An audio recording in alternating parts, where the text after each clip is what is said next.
Bonjour. Aujourd'hui, on va vous montrer la technique de recherche des chlamydia. Les chlamydia.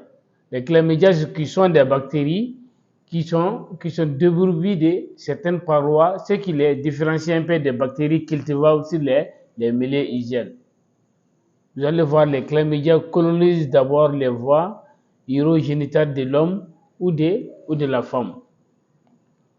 En général, les signes cliniques, ce sont des signes asymptomatiques. Mais il faut savoir, au bout de quelques mois ou une année, il y aura des conséquences. Vous allez voir, il y aura une inflammation de l'urètre chez l'homme et vous allez voir une inflammation des trompes de Fallope chez la femme, qui peut amener des conséquences de l'infertilité chez la femme.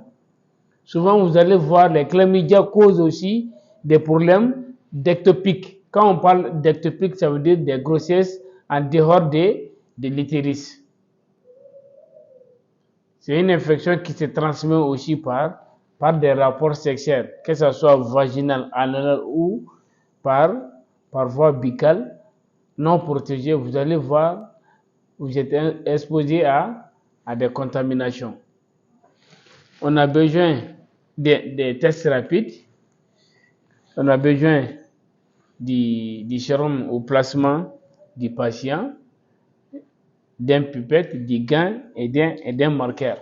Je vous ai toujours dit, d'abord, de lire toujours la notice des tests rapides et d'avoir des contrôles de qualité pour ces tests. Il est très important de lire les notices des différents tests.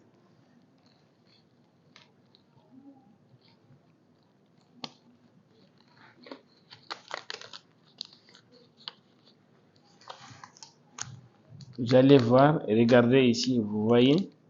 Vous lisez toujours ce que dit le fabricant à propos des tests, les modes opératoires aussi, et la température de conservation des 10 produits.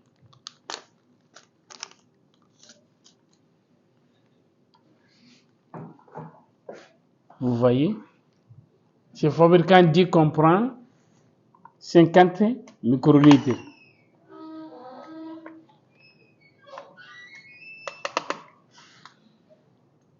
J'ai utilisé du sang prélevé dans un tube à EDTA. Ça passe, comme dit le fabricant. Mais certains tests n'ont pas besoin d'anticoagulants. Il faut les prélever sur tube sec. Vous avez vu, l'échantillon numéro 1, tout est identifié. Maintenant, je prends les 50 microlitres. Je vais mettre dans le puits S, là où c'est écrit S, ça veut dire les sérums, vous voyez. Maintenant, je vais mettre une goutte du conjugué. Vous voyez, avec 3 gouttes du conjugué. Maintenant, on va attendre 15 à 20 minutes. Vous voyez comment ça se diffuse.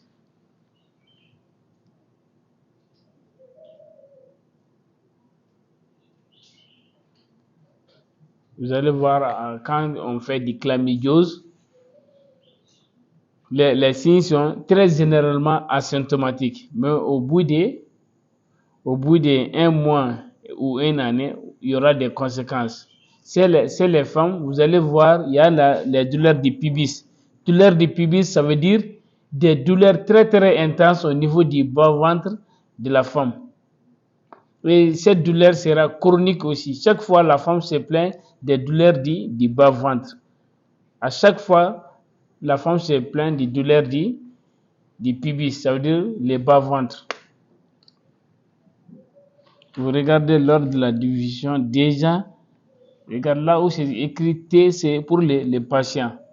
Vous voyez que le trait est déjà sorti. Maintenant, on attend le trait du C pour la confirmation. Parce que tant que le contrôle ne sort pas, le test ne sera pas validé. Vous regardez déjà ici, il y a le T qui est sorti. Ça veut dire ça, c'est pour les patients.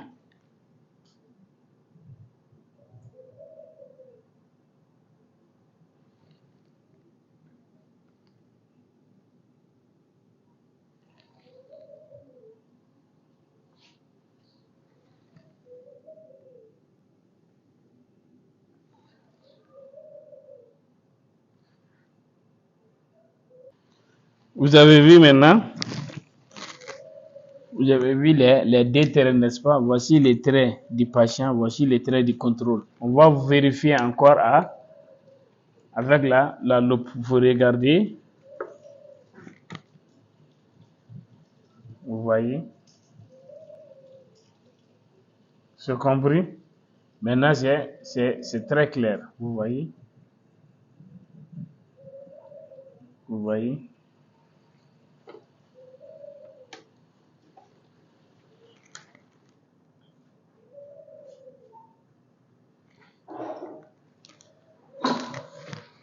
Voici comment on diagnostique sérologiquement les chlamydia. Je vous dis que les chlamydia, ils font partie des IST, des infections sexuellement transmissibles. Je vous dis aussi, comme signes cliniques, il y a des signes cliniques asymptomatiques. Mais au bout de quelques mois, voire une année, vous allez voir chez la femme des douleurs du pelvis, ça veut dire au niveau du bas-ventre. Ces douleurs seront des douleurs chroniques. Ça peut provoquer aussi des grossesses en dehors de l'utérus, qu'on appelle l'ectopique. Chez l'homme, vous allez voir l'inflammation de l'urètre. Chez la femme, ça peut causer des problèmes d'infertilité en bouchant, en inflammant les trompes de Fallope. Je vous remercie.